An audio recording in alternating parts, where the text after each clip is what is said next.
Chris Cody. Jessica. I want to close the loop on a segment that you did like 4 years ago. Love a good closing of a loop. Wow. So you went to a comedy show. Do you remember ever going to a Nikki Glazer show with your wife?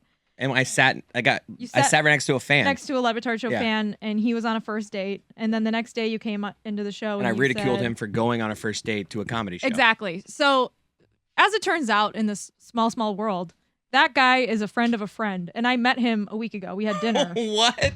And that guy said, great guy. You know, one of the coolest things his name's Ben. Shout out Ben. He said one of the coolest things that ever happened was I went to a comedy show with on a first date, and I pointed to Chris Cody and I said, I have a child.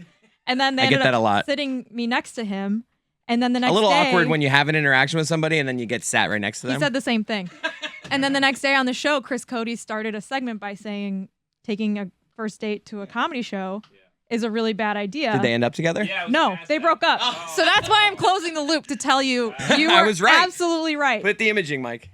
Holy shit. Chris was right. All right, moving on. We don't really have that imaging. This hasn't happened before. Yeah. I could say Chris Cody. Did they date for a long time? I don't think so. Oh. I'm not sure. Double right. I mean, I was right though, right? Would you ever bring? Right. Would you ever bring a first date? It's a weird, a great date spot, bad first date spot. I'd be horrible at dating though.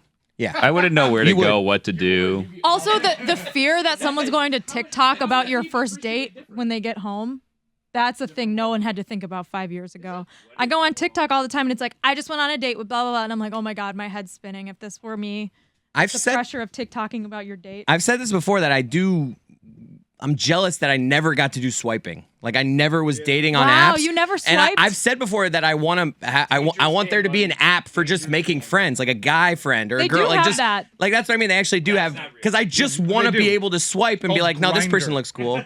No, Bumble has a Bumble for Friends type thing. But I feel like that wouldn't. I feel like that. But I feel like that wouldn't fly with my wife. Hey, I'm on Bumble now, but just for platonic friends. Just for friends, right? Beta Bumble friends. I was thinking this weekend, and you guys tell me what you think. It could absolutely never happen, but I was thinking about this, right? I wish that there wasn't this stigma of going to a hotel and renting a room, assuming that there's adultery going on there. I wish that I could just go. It's not the assumption. No. If I go and I check into a hotel room, depends on the hotel. My family will be like, "Why are you checking into a hotel room? There's adultery going on there," which is nothing. Well, I want to set up a situation where I can just go and rent a hotel room just to take a nap. Yeah. Just to quietly take a nap where there's not anything going on. I could just go get a nice bed. But that's the other thing. I can't do an hourly thing because that's super seedy.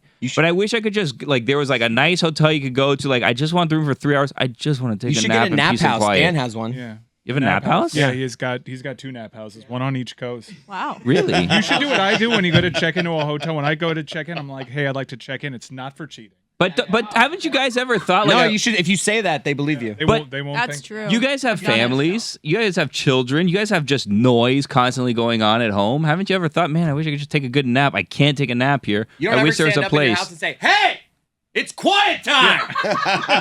Daddy's taking a nap. Yeah. Billy wants to be an empty nester already. I mean, Billy, do you take better naps in hotels than at your own house? I don't take naps anymore. I haven't napped in probably 3 years. Because I find hotel naps not that comfortable. It takes me a while to find the right nooks and crannies in a hotel bed. Yeah. Sometimes on vacation, we'll go to a tropical place. It'll be a beach getaway at the hotel. And it's oh, let's go to the beach. Let's go to. And it's can I just nap? Can I just stay in the room and nap a little bit? Billy, it just seems like you just want, it doesn't even need to be a hotel. Can I have a place where I can go to just be quarantined away from my family and the noise and the responsibilities and all of it? It doesn't even have to involve sleep. I'm going to make it about sleep, so I don't have to make it about I need 2 minutes of quiet. No, it has to be sleep. There have to be no TVs or what? REM? Important question. Is it REM sleep or no? I need to not have TVs though. I need to not have phone service so that I can't get distracted. This needs to be just go in there and take a nap. I don't understand what you're doing though, where you're assuming that if you check into a hotel, your family's watching. Well, I don't understand that either. They see the transaction. I mean, why do they have access to your bank account? Well, someone would joint bank account. Maybe someone's like, "Hey, I saw Billy checking into a hotel." Would you Is he guys? cheating? Well, that's okay. No, because he said when he checked in, it wasn't location services. I mean, no. But let me ask you guys something. Married, people with lots of noise. Would any of you just randomly check into a hotel in the middle of the day, in the middle of the week? No. Yeah, Never. but if I said not sounds for like cheating. No. See, that's what I'm what you saying. You have to say it on the front end, Bill. Adultery ruined the nap You got to industry. get your kid in daycare, man. Once you get She's your kid in daycare, but like half days at little kid age, and it's like, geez, Louise, get that full day going. Yeah, man. start getting the full day. Oh, once you get going. that full day going, it Got the full opens up day for you, my going. friend. Yeah. The nap schedule opens up. Well, but I mean, I nap Billy. Yeah. I nap every single day for multiple Enjoy it. hours. Enjoy it while you This can. is why the prospect of having children, like Enjoy it while you're everything young. I hear from people your age and up, just sounds less and less attractive. Well, it's like to my me. biological child, and it's Stugotz too, because we're recording God Bless Well around the clock. It's like 1:30, Always at nap 2:30. time, There's yeah. always something going on. If you ever have kids, you'll be excited to know that for 3 years, all you'll be doing is napping. Yeah. There's no actual full nights of sleep. Yeah, see that I do the 10-hour night sleep plus the 3-hour nap. What? I'm always That's too asleep. much. What? That's Are you way like too a much. koala? I wish. I'm trying to figure out, though, Billy, if before you get to the hypothetical creation of a nap hotel, you're already fearing getting caught cheating. I'm not cheating. That's what I'm saying. And there's a stigma against just sleeping. I believe you because you said that you're not. Right. I also think that like you have the right personality to not be accused of cheating because I think you'd just be like it would be too exhausting. Yeah, it would I be too can't do exhausting. that. Like I can't wouldn't do be that. able to keep it I up, can't burn the honestly. calories Too on many cheating. I can barely live Too my much regular energy, life. yeah. Imagine a What up? secret life at the Having same one time. relationship's hard enough. I can't imagine having multiple at once. Isn't that one of the things in the Stephen A. Smith book that gets revealed? That Oh, spoiler alert! I haven't gotten there yet. It It's just the book arrived. club has not Jeez. gotten around to it. a It's secret God. family? I'm still on Spare by Prince Harry. He has a secret family? Is that what you just said? Not he has a secret family. His past includes, his biography includes. What chapter is that? So I can just skip it at this point. the temerity. I think Bartolo Colon also had a secret family. That one I think is true too. Chris, I ran I a bet Google. he didn't say he wasn't You'll be, cheating. you'll be happy to know I found something called Adult Friend Finder. Ooh, Yeah. I'll get on it. I wanted to ask you something, Stugotz, because this kind of escaped the news stream, it felt like to me.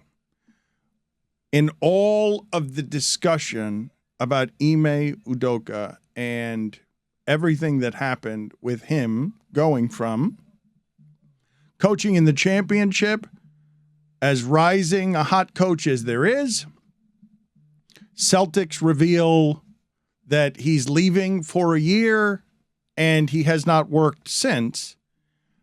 And I thought a little quietly, Nia Long, his ex-wife, addressed the situation this way, according to the Hollywood Reporter.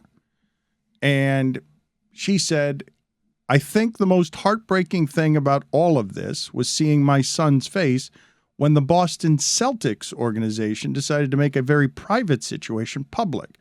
It was devastating, and it still is. If you're in the business of protecting women, I'm sorry. No one from the Celtics organization has even called to see if I'm okay, to see if my children are okay.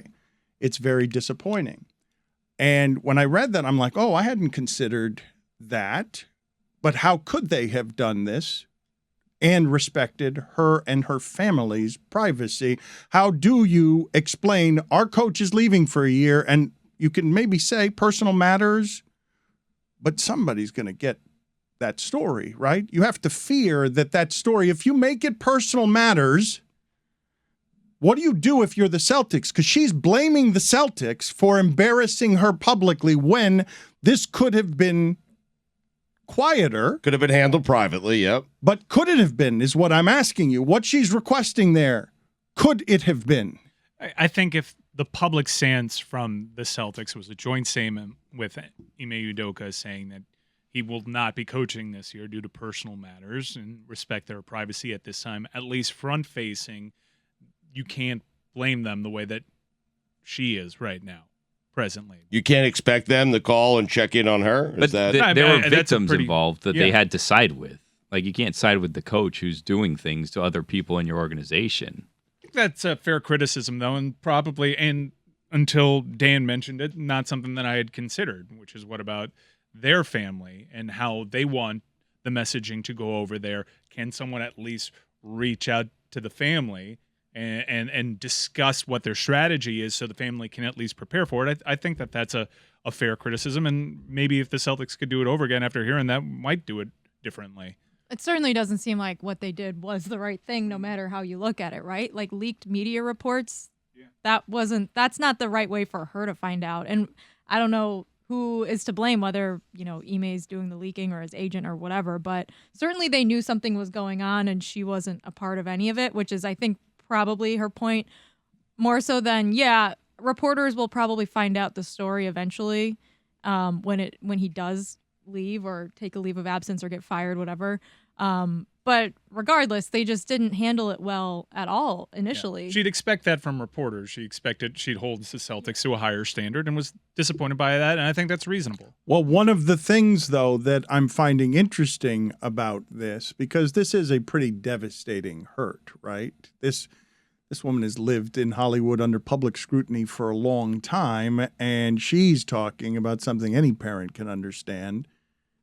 This playing out in front of your children, how this hurts already a million different ways, but then you also have the added indignity, and there are many indignities here, but you have the added indignity of, I can't protect my children, and now I'm blaming the organization with a viewpoint that I haven't heard very much in public, and it makes me wonder if the audience has considered whether the Boston Celtics have any responsibility here to the collateral damage of people who aren't their employee, because this is such a giant shame. Imagine learning about all of this, however it is she learned about it, having your family learn about it on television with a public shame.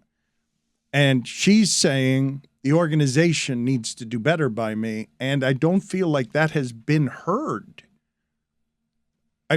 I don't think that that's gotten an iota of the coverage that the scandal did, that she's saying, hey, couldn't the Celtics have done this better? And we gossiped about the scandal and we talked about how could all of this be and the salacious elements. But when she's saying, well, are you trying to protect women here or not? And the organization would say, well, what about the women in our organization that we have more responsibility to than our coach's wife?